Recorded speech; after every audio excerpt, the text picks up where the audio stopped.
Good morning, good morning, good morning. Welcome to Coffee and Sports, the morning show, man. We're coming off a bizarre week 14 in the NFL and other sports.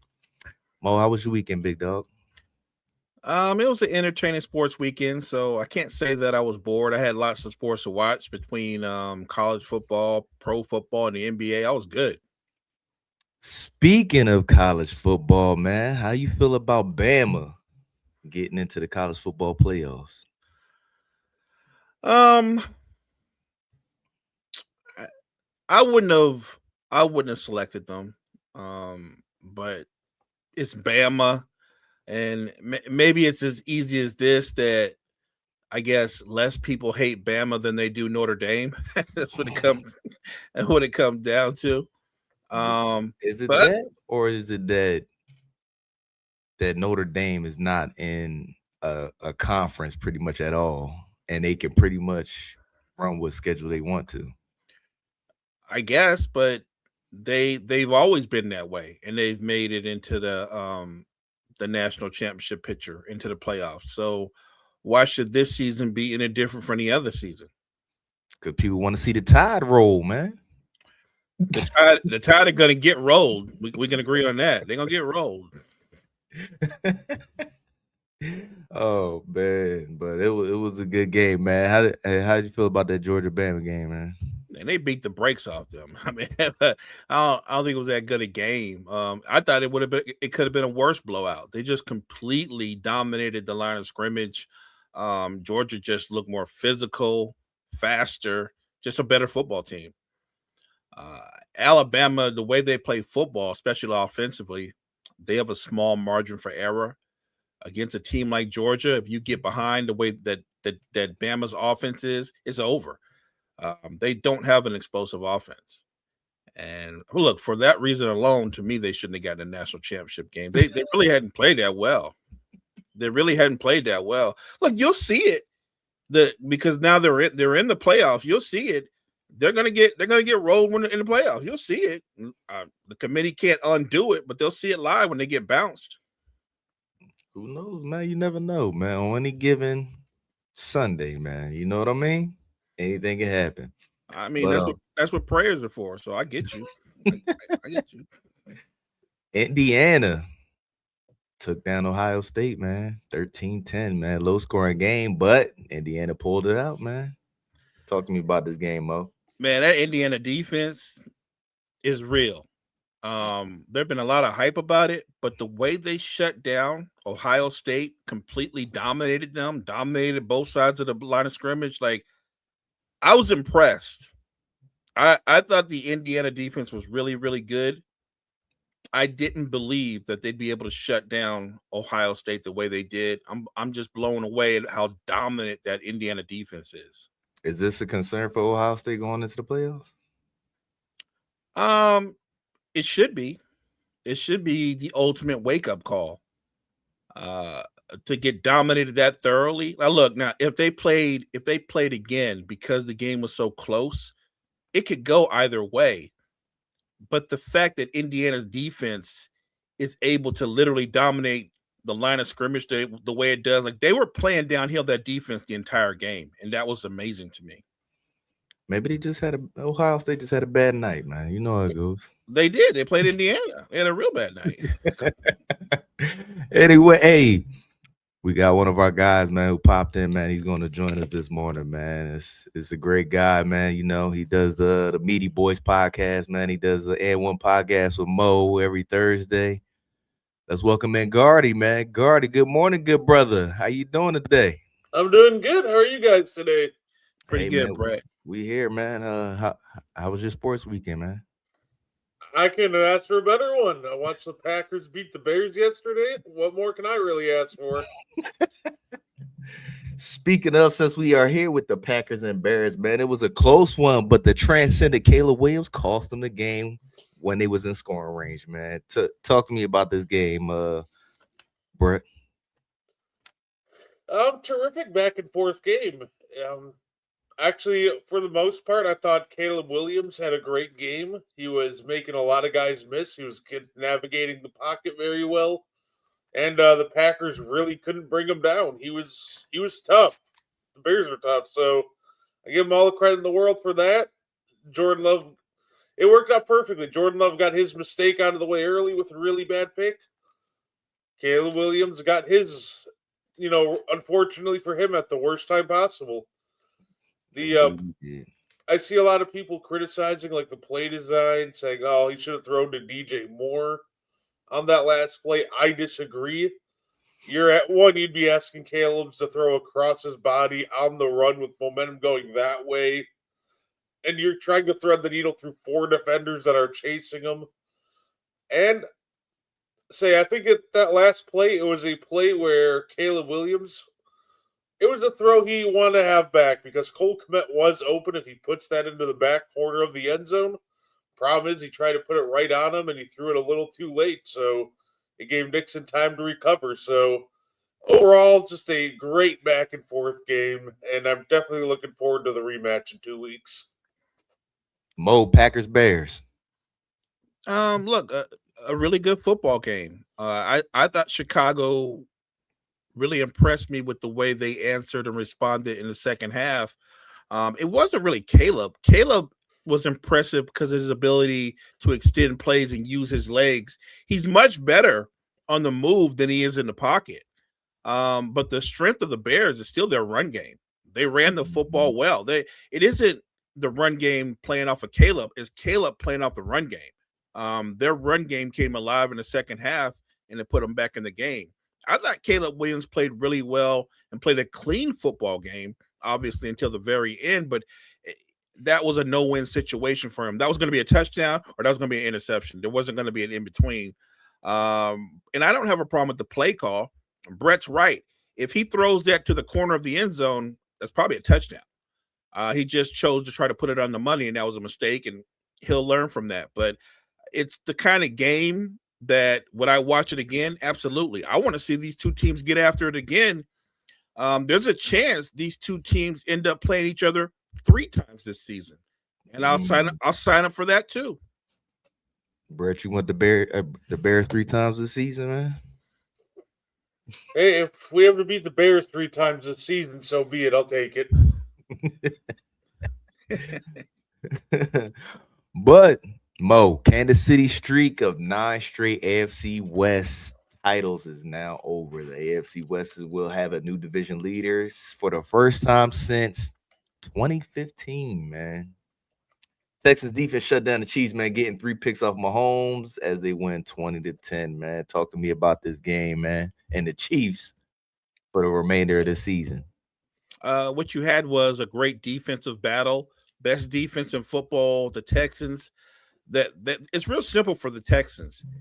Even if the offense doesn't move the football consistently, CJ Stroud has one job: do not turn the football over. His defense is good enough that if they go 3 and out, they're going to be fine. I thought the Texans defense dominated this game, and I think the Chiefs defense played well too. It's just that their offense gave them nothing. Like I felt like the Chiefs defense was battling the Texas offense and their own offense because of the turnovers and the inability to move the football. You watch this Chiefs offense, and let's be honest, they haven't been one of the better offenses in the NFL the last 3 years. So when people go, I don't understand how the offense is so bad, they've been bad. They've been bad. They actually won a Super Bowl with a poor offense and a great defense. So they've been bad for a while. The end of a dynasty, let's say the end of this version of the Chiefs, if you've got your franchise quarterback in place, you can make some moves, tweak it, turn around, and make another run. The only question is going forward, because there are some young up and coming quarterbacks in the AFC. Will there be another run? I don't know. Patrick Mahomes is a terrific football player, but I look at the AFC and I think there's a lot of up and coming talent, especially at the quarterback position. He might not see the Super Bowl again for a while unless he buy a ticket. Sheesh. Brett, Texans Chiefs. There's obviously they were missing offensive linemen, which doesn't help against the Texans. That being said, on top of the drops, I don't think coaching helped them either. And the play I'm referring to is going for it on 4th and 1 from your own 31-yard line. Not only that, you line up in shotgun. And of course, it's incomplete. This is a Texans offense that had been struggling to score all game. So I'm just confused as to why you'd go for it. Where, guess what? If you fail to convert there, you're handing them points. They can just literally kick a field goal on 1st down and be fine. And guess what? Failed to score, and that decision kind of cost them the game in the end. So there's a lot of things that went horribly wrong for the Chiefs: drops, turnovers. But the nail in the coffin is you can't really be going for it when your defense is playing so well on the 31-yard line and put the other team right in field goal range. And if you do go for it, don't line up in shotgun. Go get under center. Maybe run a QB sneak. At least if you're in under center, then you can get the play action game to be a lot more effective if you want it. It was bad execution and bad play calling all around by Kansas City. I mean that's a fair criticism, but let's just remember, you can say Andy Reid didn't call his best game. Patrick Mahomes didn't play well either. I mean, it wasn't just drops. Was it Mahomes or was it drops? No, it wasn't just drops. He had 3 picks. He didn't, and those balls, by the way, were caught. They weren't drops. Those were 3 picks. So he didn't play great. Let's not act like he played great and the receivers failed him. It was a total team collapse. Yes, there were some drops, but Patrick Mahomes, he could have arguably had 4 picks. He got lucky. He only had 3. He could have 4. He didn't play well. I think Andy Reid gambled because he realized they had no momentum. If this was going to be a game that was going to go back and forth, and it was just going to be about the defenses, Kansas City's losing that football game too. So I think Andy Reid made a calculation. Our defense is good, but their defense is even better. So let me ask y'all this, and then I'm gonna start with you, Brad. Do you see the Chiefs still making the playoffs this year? No. Normally you give the team like the Chiefs the benefit of the doubt, but the way the season's going and in all reality, the way they're playing, well, with the way like Kelsey looks, with the way that Patrick Mahomes, has been struggling, like I just don't think you really can give him the benefit of the doubt at this point. Normally you do because they made the Super Bowl 2 out of the last 3 years, but with the way they've looked this year, I don't think I'm giving them the benefit of the doubt here. I don't think they make the playoffs. Brett is counting them out. That's rough. Mo, are you counting out the Chiefs making the playoffs? Oh yeah, I'm giving them the doubt, not the benefit. They're getting all doubt. I feel like when people were talking about when we get Rashee Rice healthy with Worthy and Hollywood Brown, remember that talk? Like when you get the 3 of them together, it's over. It's over, all right. It's over. I don't think that their receiving core is that good. I think it's overrated. I think Rashee Rice is a good football player. I don't know if he's a number 1 receiver. He's the best receiver on that team, but I don't know if he's an out-and-out number 1. I know I know enough about Worthy to tell you this. What a wasted draft pick.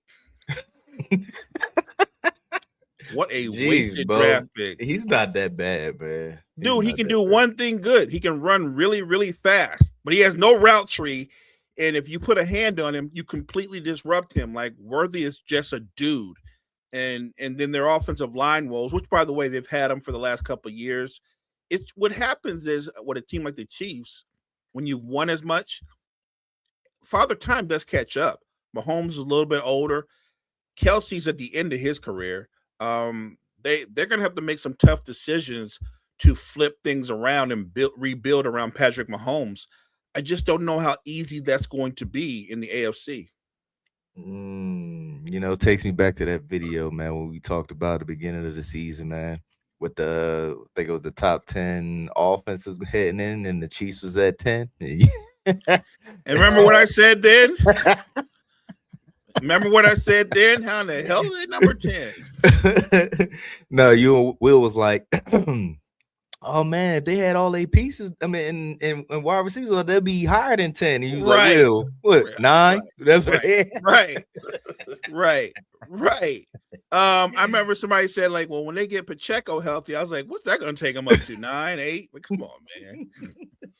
Come on. So we are counting the Chiefs out. Now, Mo, we have a key injury in the AFC that's going to cost the team.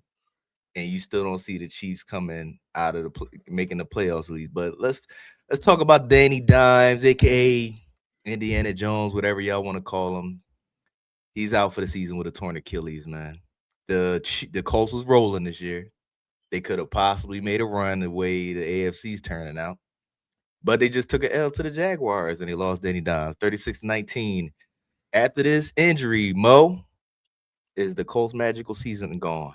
Oh yeah, it's gone. And to be honest, they had lost 4 out of their last 5, so they'd been in a spiral. Like they weren't getting killed, but they had lost some close games to some good football teams, and they were struggling. But when you lose your quarterback, that so much of your offense is built around his legs, his ability to move, I think their season's over. I don't know if the Colts win another football game, and which is a bad sign for their GM and their head coach Steichen, because they were kind of on the hot seat anyway. I think to save their jobs, they have to finish the season with a winning record to save their jobs. They're gonna have to find a way to manage to um, have a winning record, at least have 9 wins. And without an actual quarterback and everything on Jonathan Taylor's shoulders, every team that plays them the rest of the season, there's gonna be 9 and 10 men in the box because nobody's gonna fear the pass. Guardy, what you think about the Colts' magical season being over, man? You don't think the Chiefs can sneak in with the Colts being down? Not really. It feels like all the Colts have to do is like accidentally win one of these games, and that's pretty much it for the Chiefs. And Jonathan Taylor could probably carry him to do that by himself. No, it's one of those things where Daniel Jones, you got to give him credit for being tough, but I think this was a situation where the team had to protect the player from himself. He has a fractured leg.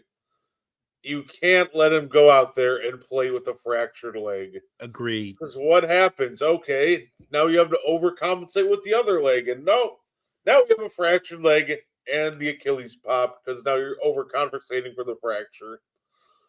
It's one of those things where the magic is obviously gone at this point, and it's unfortunate because now Daniel Jones has a long recovery ahead of him.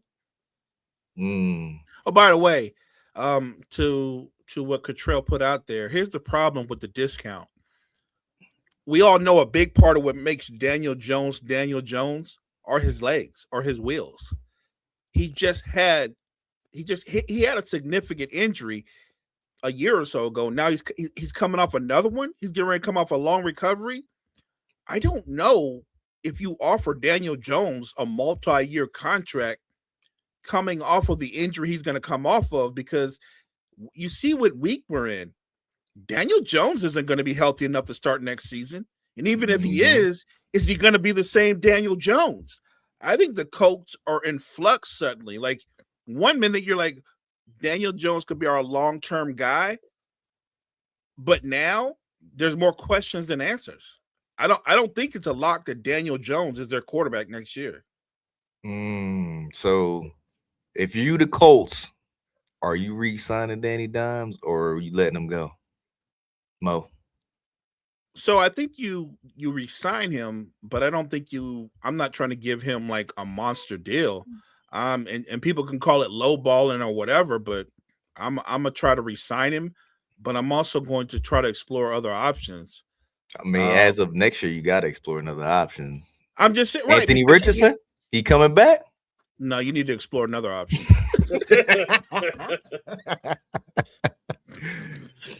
So you would re-sign Danny Dimes just for a low, what, 20 million, 25? I I think so because he could get healthy and maybe what if things aren't going so well that he can get back in the game, get back in the rhythm. But you do have to already start thinking about next season. Daniel Jones won't be starting the season out. So who is going to be your quarterback going forward? Anthony Richardson, man. No, he's going to play tight end. AKA low budget Cam Newton. He is low budget Cam Newton. We agree on that. Say Anthony Richardson isn't even like Tuesday $5 movie night Cam Newton. He's like Tubi Cam Newton. Guardy, you're the Colts GM. You re-signed Danny Dimes, even though you know he's not playing next season. I think he did enough for the franchise to earn a second contract, even if he takes next year to recover. I think you're running into a situation where you can get him for cheap, and the recovery will probably allow him. It depends. I've seen things where it says that the timeline takes him right up to pretty much week 1 of next year. So you might be able to get him to be playing by week 1 of next year, or maybe like week 5 or 6. It's one of those things. On a torn Achilles, you think he will come back that soon? Maybe. I'm not confident in it, but maybe. At the same time, I would sign him and I would sign another veteran, so you don't have to try to rush him back or anything. So this team has shown that if you get competent quarterback play, you can go far. They have a strong run game, so I would sign him, and then I would also sign another vet. Or what about this? What about we go ahead and get Archie out the draft? You might as well stick with Richard. You might as well stick with Richardson. You don't think Archie would be better than Richardson? At least he'd be available to play. Richardson has not ever. This is true. I mean, I guess you can take Archie in like the 4th or 5th round. He'll be available. He'll be available. Guardy, since we got Cottrell and Jory in here, man. Browns versus Titans. Browns lost to the Titans 31-29. Man, Shador though threw for 364 yards, 3 touchdowns, 1 pick, and also had a rushing touchdown. But it wasn't enough to hold off Cam Ward and Tony Pollard. Tony Pollard was running a muck up on him. Yeah, it was a great game from Shador Sanders. The question is obviously now, can he consistently do this week in and week out? I always want to see a multi-game sample, right? I'm not ready to, stamp him franchise quarterback yet. Because obviously we've seen this from rookies before. I watched Christian Ponder go for 3 touchdowns and 381. Right. In his rookie year. Now, I think Shador is much better than Christian Ponder. I think Shador is going to be a great quarterback. That being said, he had a fantastic game, but I'm not ready to stamp him franchise QB yet because, okay, you did it this week. You didn't do it last week. I need to see you do it again next week. And I need to see you do it the game before that. Or game after that, I mean. It's one of those things where I believe in Shador Sanders, but show me some consistency. Finish out the year strong. And then we can have a conversation next year about possible franchise quarterback.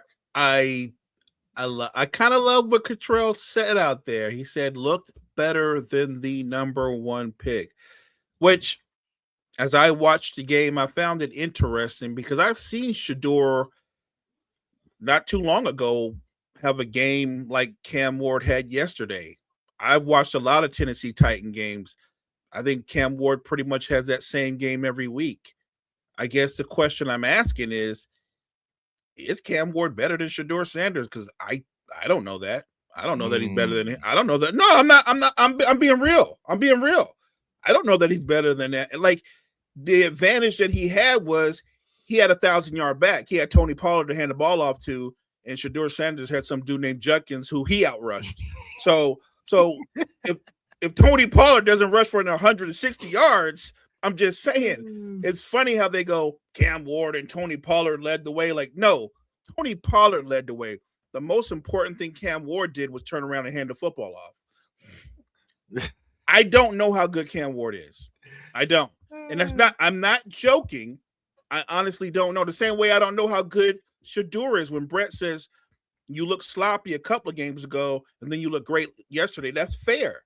It's also fair to say just because Cam Ward was drafted number 1, you can't say by default he's better than Shador. If you really look at both of them, even their physical attributes, it's not like Cam Ward's a better athlete than Shador because he's not. And Shador's not even a great athlete, but Cam Ward is less of an athlete. I think that the one thing Cam Ward has is a stronger arm, but I don't know which one is the better quarterback. I really don't.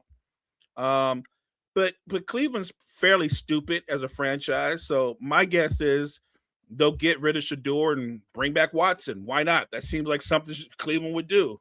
There's no way. There is no way in hell they bringing Watson back. That dude has not played maybe 4 games out of the 4 years he been there. Never say never with Cleveland. I'm just saying. It's one of those things with Cam Ward. The first thing you got to do in the offseason is you got to get that man some real weapons, man. You got like Shamir at Dyke, we had Van Jefferson playing real minutes. It's just so weird. Like, I don't think Jerry Jeudy is really anything mind-blowingly special. But if you put him on the Titans, he'd be the equivalent of Jerry Rice. Like, that's how bad those Titans receivers are. So I think your first thing you got to do is let's get Cam Ward some real weapons next year because it is brutal.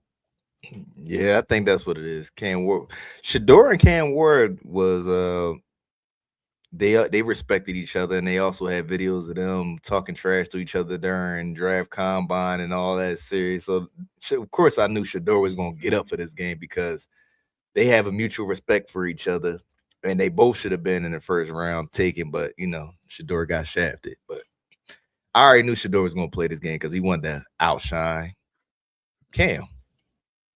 Cam, I just think he was thrown into a messed up situation, man. He just the team act like they don't want to win. He looks like he want to win every game, and then he just gives up because the Titans ain't showing no effort on offense. They ain't blocking for the kid. They dropping passes. He do have some miscues because he's a rookie, but still. But other than that, hey man, it's a toss up between them two. Who's the best QB in the draft? They came out the draft, but on any given Sunday, Mo. Oh, when the Saints go marching in, they pulled off an upset, man, over the Bucks, man, 24-20. Mo, what happened, man? Let's talk about it. The Bucks offense has been kind of flailing the last 2 or 3 weeks, and it's weird because the first 6 or 7 games we were riding high on their offense and what Baker was doing, and we were talking about Baker being an MVP candidate, and it's just been a struggle. It's been a struggle because they've been ravaged by injuries. The offensive line is hurting, and Baker Mayfield hasn't been as consistent as he was the first half of the season. This right here is a bad loss. It's funny because when the season first started, I think most of us thought, all right, so the Buccaneers are going to win the division. The question is by how much. But this is a bad loss. I still think they'll win the division, but it's not a lock anymore. Carolina has come up even with the loss, and they're right on their heels. I think the Buccaneers offensively don't have an identity. It used to be you could go with Bucky Irvin, get the football to him, but he's missed so much time that they just don't have a true offensive identity. And if Baker's not playing with that swagger, with that confidence, it stalls out everything in their offense. Because I really think everybody vibes off of what Baker does. And when he's not playing with that kind of confidence, I think that goes downhill for the rest of the guys as well. So it's a bad loss. And I'm sure Will is somewhere high-fiving, going crazy. Although knowing Will, he's probably mad that they won because he wanted that draft capital. To do what with it? What would they actually do with it? But that's another conversation. Guardy. Oh, when the Saints go marching in, man. Um, Baker sucked. Let's start there. Like, you're That's fair. it was bad. Like, you had 10 more passing attempts, you had only one more completion than Tyler Shuck, and you threw for less yards than him. It was a horribly inefficient game from him. The run game, the run game had it going on, but they decided to drop it back with Baker 30 times. It just kind of feels like a little bit of a brutal coaching. You can clearly see Baker doesn't have it going on. So I would rely more on the ground game. Just keep handing that ball off. If you're getting 4 yards a carry, then just you keep running it. It was a really bad loss, especially this deep into the season. It's not like you have the division on lock. You're in a dogfight with Carolina, who obviously have the Saints next week. So this was a game. It feels like you had to win. Like every game at this deep into the season, when you're in this tight of a division race, is a must win. And the Buccaneers almost came out and looked like that they thought the Saints were just going to roll over for them, and they didn't take them serious. And they messed around. Then they found out the hard way that the Saints have been a competitive football team all year, not a winning one, but they've been competing like in every single game all year. Yeah. So they have been trying. They have Yeah. been trying. A little too hard for my liking, man. Like, you have nothing to win, so I don't know what y'all even doing out here. Go get you some draft picks and rebuild the team. the answer to that though is you want to build a winning culture, and part of that is winning football games. Yeah, you want the draft capital, but you want your guys to play hard. And I think the Saints have almost had like the perfect season this year where they're competing hard. They show they can compete. They're in these games, but they're barely losing. And I think that's perfect because that's exactly what you want out of your team. You don't want your team to roll over and give up midway through the season. Then at that point, that's a losing culture. So I've actually liked the Saints and how competitive they've been in these wins and losses. That's a good point. Look, if the Ravens played as hard as the Saints played, they'd be leading their division. I think Baker just having too much fun with his commercials. With was it the Uber Eats with the actor? That too. Yeah. But Guardy, the Steelers are leading the division, man, and they just beat the Ravens 27-22 with DK pouring in a big game of 143 receiving yards, man. Steelers about to make the playoffs, man. Another year in the Tomlin, man. But how did the Ravens lose this game, Guardy? They treated it like a playoff game. That was the problem. Before they're like, this is a playoff game. We're treating it like a playoff game, and then proceeded to have the most Ravens playoff game possible. Bad Lamar turnover in the first half? Check. Get yourself down 2 scores early? Check. Lock in late, but it's a little too late at that point, and you can't finish the comeback? Check. It was the absolute biggest Ravens like playoff game I have ever seen. And it's at the end of the day, this has been a Steelers offense that has been discombobulated. And you let them come in and drop 27 on you? That can't happen. If you fancy yourself a playoff team, you cannot let Pittsburgh drop 27 on you. They're not that explosive. It was a bad game by the offense. Obviously, that interception was brutal, but the defense just keeps getting rolled. So if this team makes the playoffs, they're getting rolled in wild card weekend too. Mo, Steelers Ravens. It's funny because it's fire Mike Tomlin, and they go ahead and they get this win. And I'm like, you don't hear nobody say fire John Harbaugh. And I'm like, aren't they in the same boat? Don't they basically have the same resume? You could argue that John Harbaugh should be fired more. He's coaching a 2-time MVP and he got no Super Bowl to show for it. Not even an appearance. Right. While Mike Tomlin they've never replaced Ben Roethlisberger, and they've been as successful as the Ravens have been with a franchise quarterback. The problem with the Ravens is the Steelers can't stop anybody. They can't score on anybody, and then along come the Ravens, and they can do everything. The Ravens are the ultimate underachieving team. They always talk the game. We're ready. Brett said, treating this like a playoff game. Yeah, about right, because they're not very good in the playoffs, so it made sense. I just look at the Ravens, and you got all these star names on it. They're big names, and nobody showed up. And I think there's more questions about the Ravens than answers going forward. I don't think they're going to make the playoffs. I really don't. I don't think they're going to make the playoffs. And at the same time, you're not going to hear anybody calling for John Harbaugh's name, which is interesting. I mean, the Ravens still got a chance to take the division, man. It's only them and the Steelers. I mean, they do have a chance, but if you were a betting man, would you bet on the Ravens to come through? Because I wouldn't.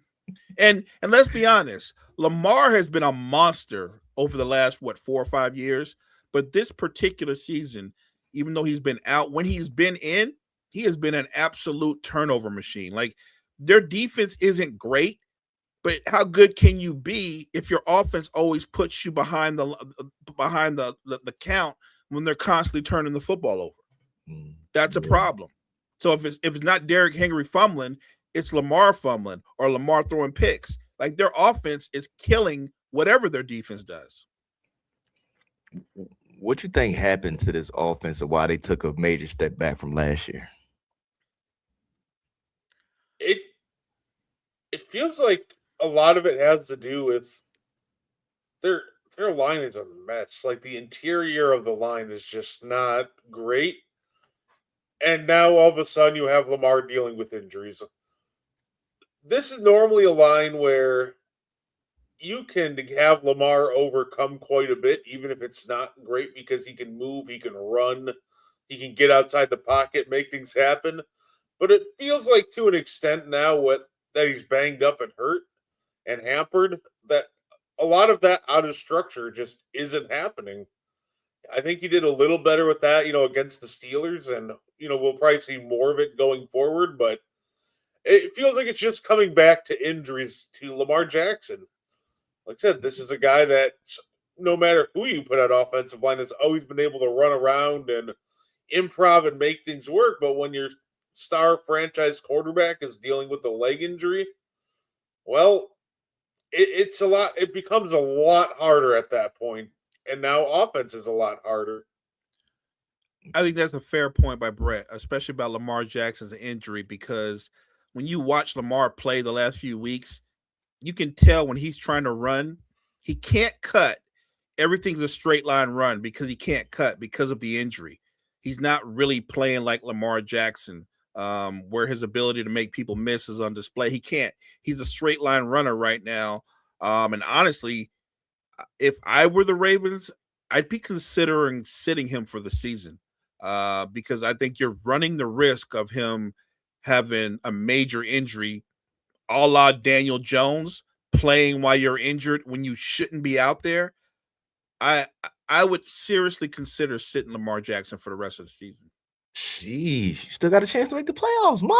Yes, you have a chance to make the playoffs. You also have a chance that your franchise quarterback could be hurt all through next year. So, I think it's time to trade off Derrick Henry, man. That contract is not about to age well for them, given his performance this year. He's at that rare age, right? As running backs go, I believe Derrick Henry's 31, 32, and at some point, Mo, he just had like 1,900 yards last year, man. Are we really going to have that conversation? Because Saquon had over 2,000 yards, and right now Saquon is nowhere near 1,000 yards, and he's 3 years younger than Derrick Henry. So to be fair, our run blocking scheme is absolutely garbage this year. So The Ravens don't look great either. They don't look great either. Yeah, but my thing is Derrick Henry has had breakout games and he'll get into the second level and still get hawked down. He don't have the same top end speed to where he can break off or muscle anybody off to get to the end zone like he used to. He just looks like he's getting like he just aged right into a 30-something-year-old back overnight. I guess, but if I didn't know the two backs' age and I saw them playing, I swear Saquon's 6 years older. Saying even if this is considered a down year for Derrick Henry, he's still like chilling over 1,000 yards. He's at 1,025 right, for the year. Right, he's gonna crack 1,000. Saquon, if he cracks 1,000, it'll be in week 17. Yeah, I don't know. I don't think so because our run blocking has been absolutely terrible this year. I don't know what's to deal with that. But Mo, let's talk about it, man. Big talks in the NBA. Bucks looking to move Giannis, or Giannis looking to move away from the Bucks. So, where do you see him landing, man? And where do the Bucks go from here after this trade? So Brett and I have talked about this a lot off and on, and he's more in the know, being a resident Bucks fan than I am. But I think we're in agreement. We believe that he won't get moved until the offseason if he's going to get moved at all. And maybe that gets proven wrong because somebody makes them an offer they can't refuse. But there's only two teams that have the trade assets that the Bucks would be seeking out. And let's go Lakers. No, they don't have anything. That's not realistic. Unless they want LeBron, that's fine, and I'm fine with that. But no, look, obviously the Spurs have the trade assets and they have the bodies. And a team that's even a scarier thought, Oklahoma City has the trade assets and the picks. But because remember, this is a twofold thing. Giannis, if he wants to be out, you know, and I know, Carmike, he's going to want to go to a contender because he wants to try to win a title, right? Mm-hmm. So that's a hard move. Like, well, you better send me to the Spurs or to the Lakers. Or I'm not the Lakers, but the Thunder, because they have the trade assets. I don't think they're gonna send them to the Thunder because the Thunder, they're a well netted team, man. They 23-1, they rolling. So I don't know why you would mess that chemistry up. I don't think the Thunder need him, but you have to put it out there because they're one of the few teams that have the assets that can get him. The Thunder, your defending champions, are going to have 2 lottery picks in next year's draft. That's scary stuff. But look. I've envisioned him. Would he and Wemby work? Absolutely. Giannis would give Wemby the toughness that he didn't have. And I think that playing alongside Giannis, how could that not rub off of Wemby? So I don't doubt that they could play well together. I just don't know that Milwaukee is hell-bent on moving Giannis. You don't get transcendent superstars. They don't come around often. I don't think the Bucks really want to move him. The only question is, does he really want to be moved? I haven't heard him say it. I've heard Shams Charania say it all the time, but I haven't heard Giannis say, I'm ready to be traded by the Milwaukee Bucks. And until he says that, I think he's going to remain with the Milwaukee Bucks. I don't think Giannis ever going to say it. I think that's why he's going through his agent to do his job. You know what I mean? Brett, what you think, man? Damien says Giannis to the Pistons, Giannis to the Nets, Giannis to the Pacers, Giannis to the Lakers in 5. What do the Pacers have what do the Pacers have to offer the Bucks? Siakam. Yeah, so no trade. Like you have to have something that the Bucks want. I'm being real. Like if you're the Pistons, for instance, so you're giving me back Jalen Duren and a couple of other pieces and picks, right? I'm just saying that it would have to be something like that to happen. So you have to give back something of value. If I'm the Pistons, though, Jalen Duren for Giannis, yeah, I do that with the quickness. But if I'm the Bucks, you must be giving back Jalen Duren and like 4 number 1 picks. Woo, 4? I'm being real. Giannis like 30, man. In his prime. He is in his He's in a prime. prime. He is in his prime, but he's Right. 30. He about to start going on the back end of his prime. I might need to like pull an Eagles and just put a good vibes rabbit behind me. Who gets Giannis? Milwaukee. I don't think they deal him until the offseason. And not to mention, this is the injury complicates things, right? That puts his recovery right up to, pretty near the trade deadline, and we'll have to see where we're at then. But I don't think he gets moved till the offseason if he theoretically does get moved. Damian, the problem with the Nets is Giannis wants to go somewhere competitive, and that isn't Brooklyn, and that isn't.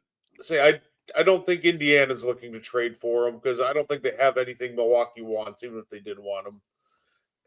To me, I've seen people throughout the Nets because they're like, "Yo, Giannis wants to be in New York." That's right up there with that one rumor that he wants to go to the Bulls. Like, come on, he wants to compete. He wants to win. If he does get moved, I would look at San Antonio. People aren't counting out OKC right now, but if he theoretically does get moved in the offseason, just remember, all it takes is one bad playoff exit to really change your mind, right?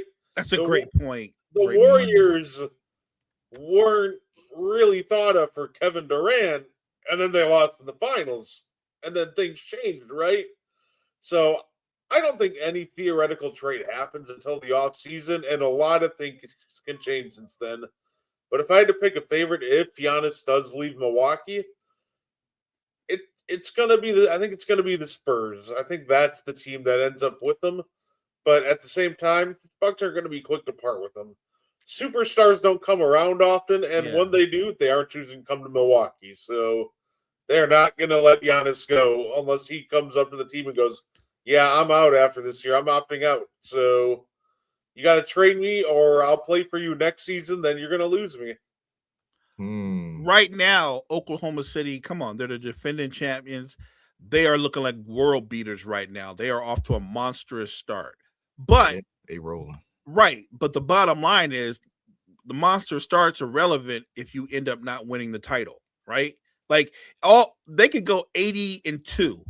But if they don't win the title, that's really all we're going to remember. And if they don't win the title, like to Brett's point, then you do start thinking, we got the assets. Let's go out and get Giannis, right? Like I wouldn't rule that out. That is exactly what happened to Golden State. They win 73 games and they get choked out the last 2 games of the series. They're up 3-1, and though they go out and get KD. So look, if Oklahoma City continues to dominate the league and they go back to back, then this is a non-conversation. But I don't think it's a done deal until we see how the season plays out, because nothing can change a franchise's mind more than have an amazing regular season and come up short in the playoffs.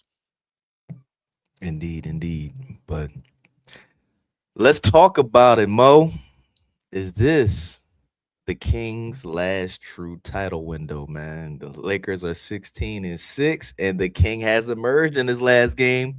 Finally, 29 points instead of 10 or 8, whatever he wanted to do, being a corner guy, like on 2K, just sit in the corner, wait for the 3 ball to come to you. But is this LeBron's last true title window? I think this is a good Lakers team. I think the Lakers are good enough to make the playoffs. I think as presently constructed, I would categorize them as a dangerous team. I wouldn't categorize them as one of the front runners in the West. They're not a good defensive team. I think they're around 15th or 16th in the league defensively, and they're around 8th offensively. So I think it's a good team. It's a dangerous team. If you're saying, is this his best chance near the end of his career? Sure. It's his best chance. Talking about this season alone. Right. But realistically, are the Lakers going to win the title? No. No. Luka carried the Mavericks to the Western Conference Finals, man. Right. But again, that's a one-off. That wasn't like that was the start of Luka dominating. Luka's on the Lakers now. So look, it was a one-off. I think the Lakers are a dangerous team, but I think if we're talking about them going on a deep run, Carmike, I think some teams would have to do them some favors. Like somebody would have to take out Denver or take out Oklahoma City. Like those are two teams I don't think they can beat. And honestly, even though I'm never overwhelmed by their overall talent, I don't know that the Lakers can beat Minnesota in the series because Minnesota can clamp down defensively and the Lakers can't. So I think the Lakers, as presently constructed, are dangerous. I don't think they're title contenders, though. Gardy, chime in. So first off, Damian, understand there's a huge difference in Damian Lillard and Damian Lillard post Achilles. Like, we weren't going to have him all this year, and obviously we needed to convince Giannis to stay. I don't think Damian Lillard post Achilles surgery is going to be a superstar anymore. He'll be very good, but the superstar days are going to be over for him. As far as LeBron goes, yeah, this is going to be his best chance to make a deep run, but I agree with Mo in the sense that they're going to need help. I think, obviously they need somebody to take care of Denver. Probably need somebody to take care of OKC too. And then you start running into teams that would be an absolute brutal slog to get by. The Timberwolves seem to give them fits, although having Luka does wonders for them because he loves facing drop coverage, which the Timberwolves love. But at the same time, the Houston Rockets, if they find their groove late, that's also going to be a tough team to get by. I think that they could make a run, but at the same time, they better hope they get some help on the other side of the bracket, and OKC and Denver just absolutely obliterate each other. I agree, because you're not going to get to play the Sixers every night. So, I'm just being real, Philly fans. The Sixers don't play. The only team, like the Lakers are a bad defensive team, but a team that's worse defensively, the Sixers. They don't guard anybody. Like, you watched the game last night against the Lakers for whatever reason, and I'm not their coach, but for whatever reason, they're like, LeBron's wide open for three. Let's give it to him. No pressure, no nothing, and he's just bombing. Like, I'm like, you do realize you could press up on him. He can't blow by anybody no more. You could press up on him, and they never did. They literally just said, "No, he's good out there," and he just killed them. More so because LeBron wasn't doing that in the last. How many games? 5 still games this dude been playing. He been scoring 10 and 10 and 8. They was hyping up. Oh man, LeBron has finally broke his 10-game points since 2003 or 4 or something like that. Come on, man. Come on, man. Everything this dude do is scripted. It's scripted. Come on, man. It's scripted. He sits out. Who they sit out against? And they got the brakes beat off him. But he sat out that game on purpose. Sat out last game. I forgot who they played. They got the brakes beat off them. Yeah, they lost. But LeBron came out this game, man, 29 out the gate. Right, but again, strategically, he said, "We playing the Sixers tonight. I'm playing."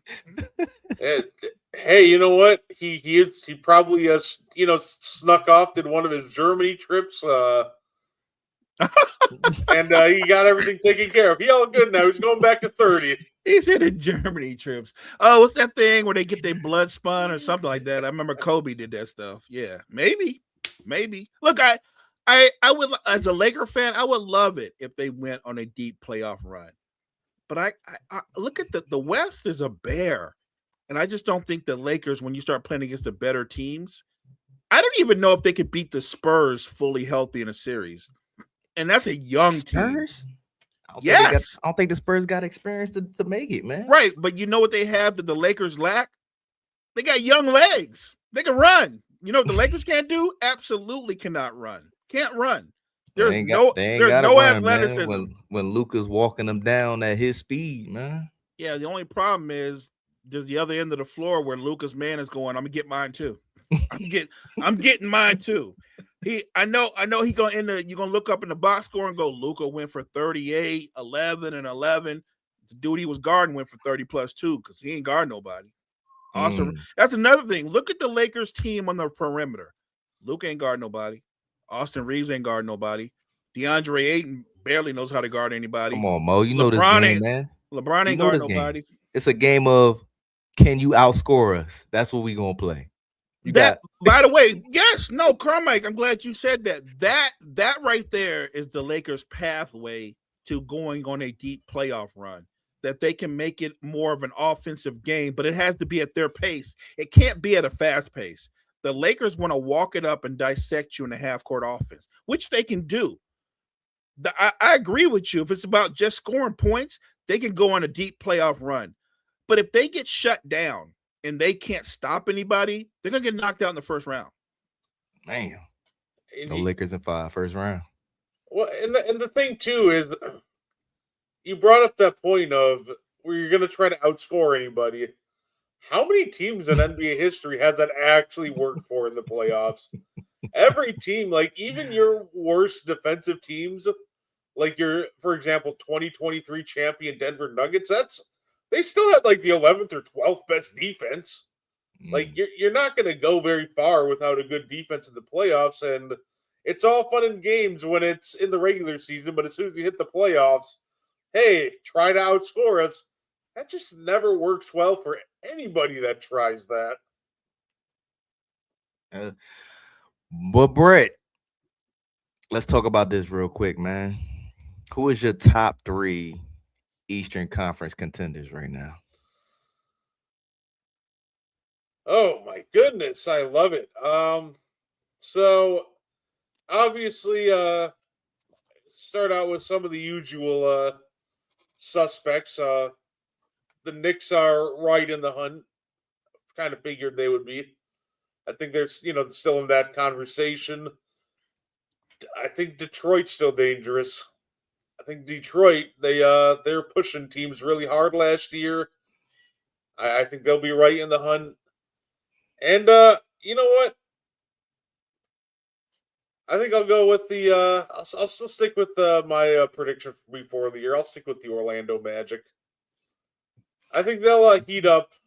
I think they'll heat up towards the end of the year. I'm not out on them. You know, my problem with the Magic is that Benchero and Wagner they do not mesh well, in my opinion, man. They both try to dominate the game instead of working together to dominate the game. So, like, France was like, "Look, I'm trying to be the man," and Benchero's like, "I ain't having it. I'm trying to be the man." But when either or is not there, like Wagner, when Benchero ain't there, Wagner been going off, man. But I don't know. Magic is iffy, man. Them two got to work together to make it happen. You hit it on the head, Carmike. That's the problem. Those bookend forwards, they don't really play well together. The Magic had a horrible start to the season. Paolo gets hurt. They've been on a winning streak. They lost last night, but they've been on a run. It's because when he's not on the floor, they play faster. And when he's not on the floor, everybody touches the basketball. Paolo is their best player, but he's not their best playmaker. And when he gets the ball in his hands, he's too deliberate. He holds the ball, holds the ball, holds the ball, and then he decides to make a move. He slows down everything. The real question is, can they incorporate him into what they were doing before he came back and he buys into it? Because you'd hate to say that. I think this is the point you were making, Carmike. At some point, they're going to have to move one of those forwards. Mm-hmm. If they don't start meshing well together, somebody got to go. Right. They're going to have to move one of those forwards. And that's weird, right? Because Paolo is the more talented player. Nobody would argue that his ceiling is higher. Mm-hmm. But when you watch them play, you know which one of them attacks the basket more? It's Franz. Franz attacks the basket more. Franz is the more aggressive player. Paolo settles for jump shots a lot, which is weird when you factor in how big and powerful he is. Why is he settling for jump shots? So I think the Magic have a weird conundrum. Paolo's our best player, but are we better without him? I don't even know how you make that work. I'm not suggesting trade Paolo Banchero, but I do think you're going to have to move one of them. And I'm assuming if you're going to move one of them, you're going to move Franz. I agree. Because I don't think Franz is going to put butts in the seats in Orlando, but Banchero will, especially with that contract they paid that man.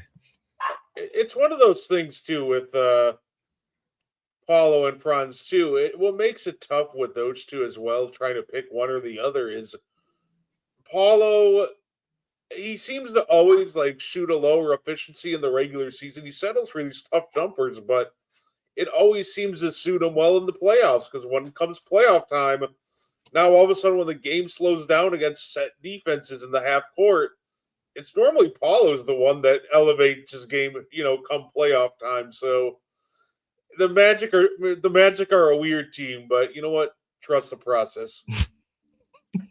I like that. Ladies and gentlemen, that is our time. We appreciate everybody stopping through the Coffee and Sports in the Morning Show. I'm Carmike. Gardy is here with us, man. Do you have any closing remarks for our people? No, thank you guys for tuning in. You can check out Mo and I later tonight on the Meaty Boys podcast, and go Pack Go.